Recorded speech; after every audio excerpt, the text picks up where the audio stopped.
साथियों नमस्कार। आज बात संभोग से समाधि की ओर अध्याय 9, जिसे ओशो ने नाम दिया था विद्रोह क्या है।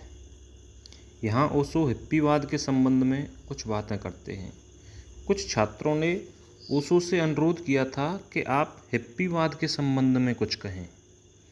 तब ओशो कहते हैं कि मेरे देखे हिप्पीवाद जैसी कोई बात नहीं है।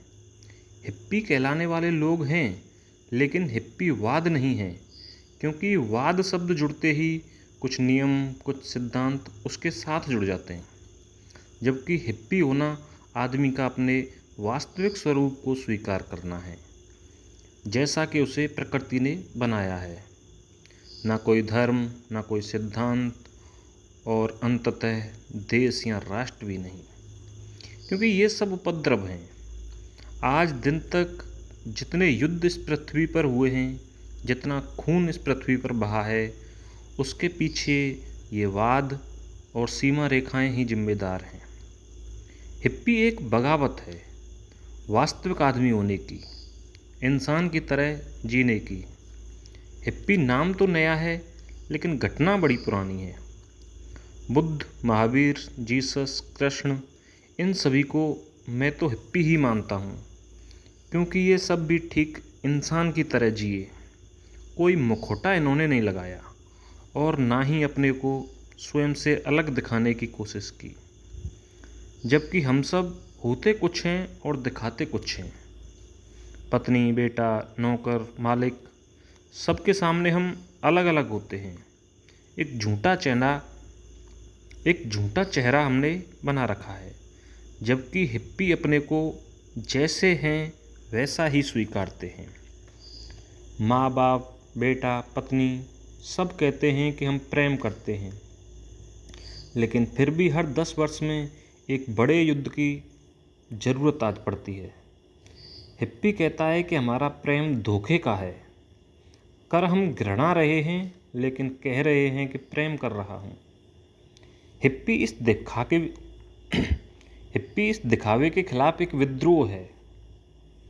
वह बेईमान नहीं है। अगर प्रेम नहीं है उसे किसी से, तो वह साफ साफ यह कहेगा, झूठ नहीं बोलेगा। हिप्पियों के बारे में दूसरी बात है उनका सहज जीवन। जो उनकी इच्छा हो रही है वे उसे प्रकट कर रहे हैं। जैसे किसी की रोने की इच्छा हुई, लेकिन खुशी का माहौल है तो रोना ठीक नहीं है, लेकिन हिप्पी रो लेता है। वह अपने आप को जैसा है वैसा ही प्रकट करता है, और हम बिल्कुल विपरीत हैं। कई मौक़ों पर हमारी रोने की इच्छा होती है, हंसने की इच्छा होती है, चिल्लाने की इच्छा होती है, लेकिन हम ऐसा नहीं करते।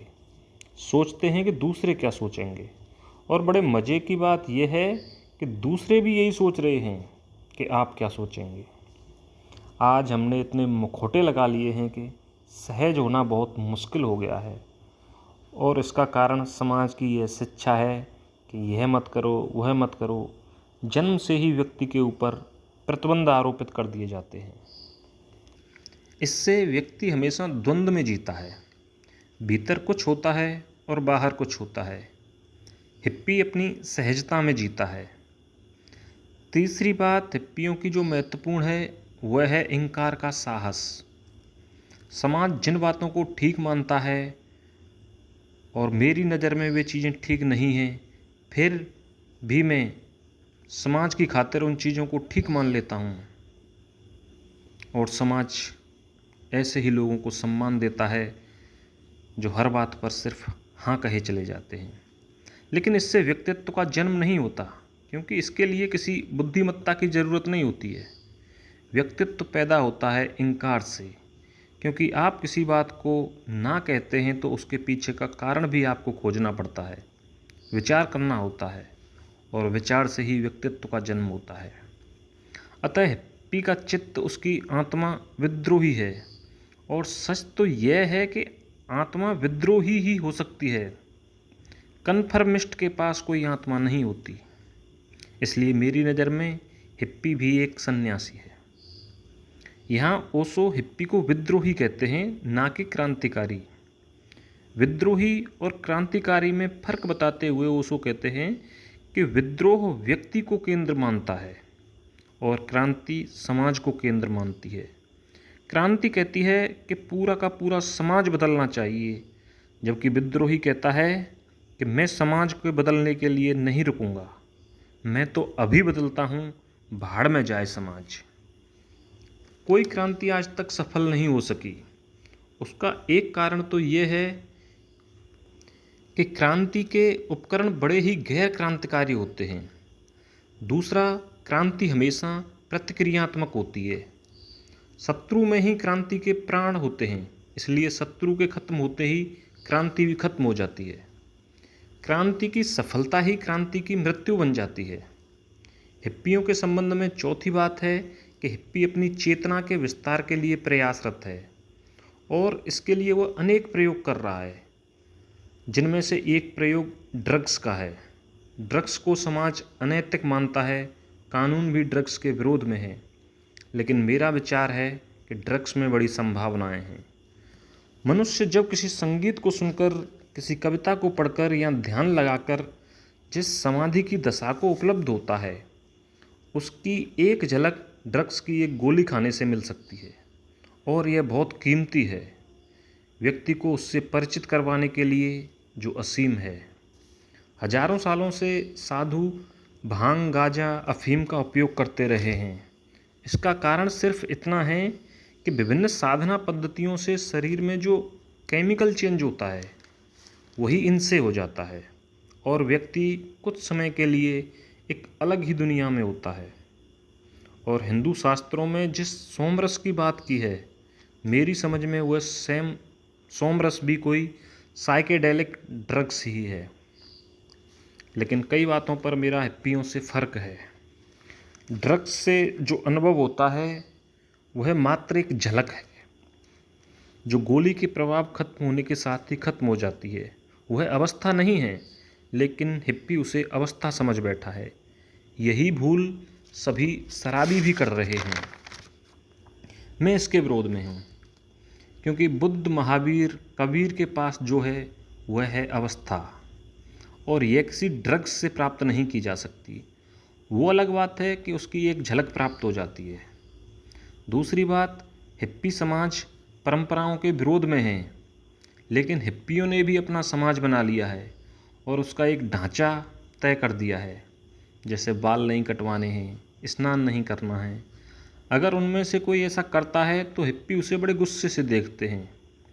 इस मामले में हिप्पी प्रतिक्रियात्मक हैं, अर्थात जो सामान्य लोग करते हैं, हिप्पी ठीक उसका उल्टा करता है। प्रतिक्रिया एक रोग है, जबकि विद्रोह एक मूल्य है। मेरी नज़र में प्रतिक्रिया का कोई मूल्य नहीं है। प्रतिक्रिया से तो मेरा विरोध है। तीसरी बात, सहज जीवन। हिप्पियों ने सहजता के भी नियम बना लिए हैं। मेरे देखे सहजता का कोई नियम नहीं हो सकता। जो मेरे लिए सहज है, जरूरी नहीं है कि वह आपके लिए भी सहज हो। हिप्पियों ने नियम बना लिए हैं कि कैसे रंग के कपड़े पहनने हैं, कैसे जूते पहनने हैं। एक तरफ हिप्पी व्यवस्था को तोड़ने की बात करता है और दूसरी तरफ स्वयं एक नई व्यवस्था बना लेता है। यहाँ मैं हिप्पियों से राजी नहीं हूँ। एंटी फिलॉसफी भी एक फिलॉसफी है और मैं तो नॉन फिलोसफिक होने की बात करता हूँ। मन, बुद्धि और विचार के पार होना नॉन फिलोसफिकल है और यह बड़ा मुश्किल है। यह सिर्फ रहस्यवादी के लिए ही संभव है। अभी हिप्पी वहाँ नहीं पहुँचा है, लेकिन भविष्य में कभी पहुँच सकता है। लेकिन भारत ना तो हिप्पी पैदा कर सकता है और ना ही विद्रोह को जन्म दे सकता है। कोई समृद्ध कौम ही इसे जन्म दे सकती है, गरीब कौम इन्हें जन्म नहीं दे सकती। अधिकांश हिप्पियों को ओशो भगोड़ा कहते हैं, जो घर परिवार की जिम्मेदारियों की वजह से भाग खड़े हुए हैं। हिप्पी शब्द का अर्थ बताते हुए ओशो कहते हैं कि हिप्पी शब्द हिप से बना है, जिसका अर्थ है पीठ दिखाकर भाग जाने वाले, और भगोड़ों के लिए मेरे मन में कोई सम्मान नहीं है।